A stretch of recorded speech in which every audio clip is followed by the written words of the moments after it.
Good morning, everybody. I don't know if you can actually see my face. Good morning and good start to the week, hopefully. Maybe you've had a little bit of time off, maybe you had a day or so off last week. I don't know about that, but so we're gonna continue to talk about resilience and um, some of the things that have been shown to really increase resilience. And that's really where I want to focus my conversation. There's been so much talk about the reasons why we in veterinary medicine are burnt out and focusing on the compassion fatigue piece. And I'm happy to talk about that, but I'm more interested in tools for us to move out of that and to move forward. So we're going to talk about the next couple of sessions. I'm going to talk to you guys about things to help bolster our resilience. And today I want to talk about self-care, which to me is really the foundation of starting to build resilience. So again, let's just talk a little bit about resilience and what the meaning of resilience is. So it's the ability to cope and even thrive in the face of challenges. And, this is really what we want in our lives and in our work. We know that challenge is part of life, and it's certainly inherent in our work. And if we can find some ways to almost protect us or armor us against this is a goal for me.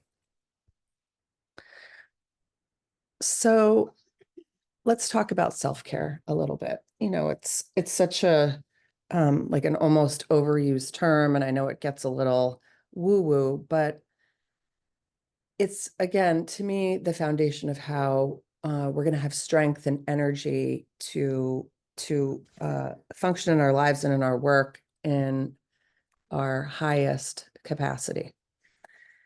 So I love the visual of self-care being the liquid that fills our cup so that we can continue to pour from a full container, because we can't pour from an empty cup. That is, we can't give to others.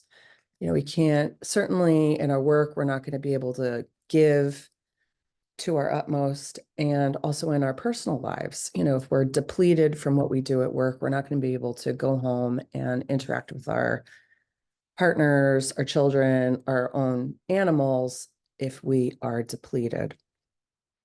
So self-care really is as unique as each individual person, of course. We all have our own things that fill us up.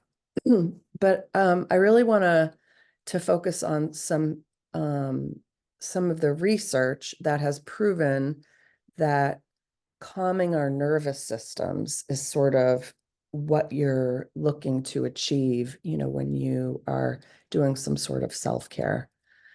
We want to be decreasing our HPA axis and regulating our autonomic nervous system.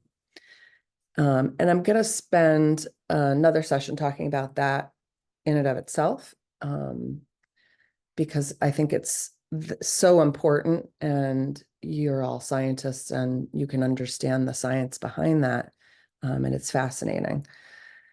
But some of the things that I'm just going to suggest, some things that have really been proven scientifically to calm our nervous systems. One of those is movement. So dance, which is something that I enjoy. I love live music, and I love just going crazy, closing my eyes and dancing, like a fool. Martial arts, yoga, of course, walking, basketball, lifting, whatever it is that is good for you, that is incorporating some sort of somatic movement. And that's really part of what's important, is moving your body, using your body.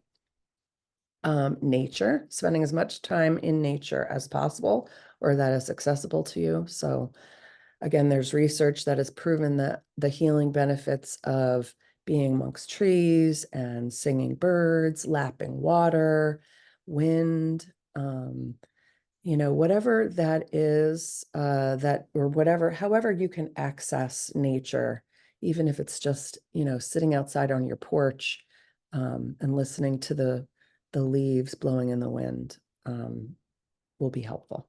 I always feel better that's what I did when my kids were little and everybody was driving me crazy and I was working. I would just go for a walk in the woods and I would come back a different person.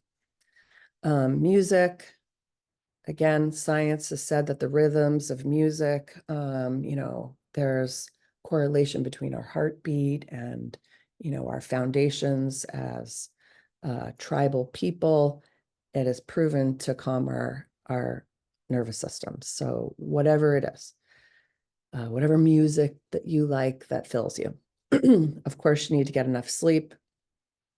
You have to choose good things to eat. We're going to talk more about that. And then limiting the things that you know that are not good for you. And of course, I partake in all of these things, and struggle with them, spending too much time on Instagram. If you smoke or vape, obviously those things are not going to be good for you. And watching your substance intake or avoiding it, and drinking.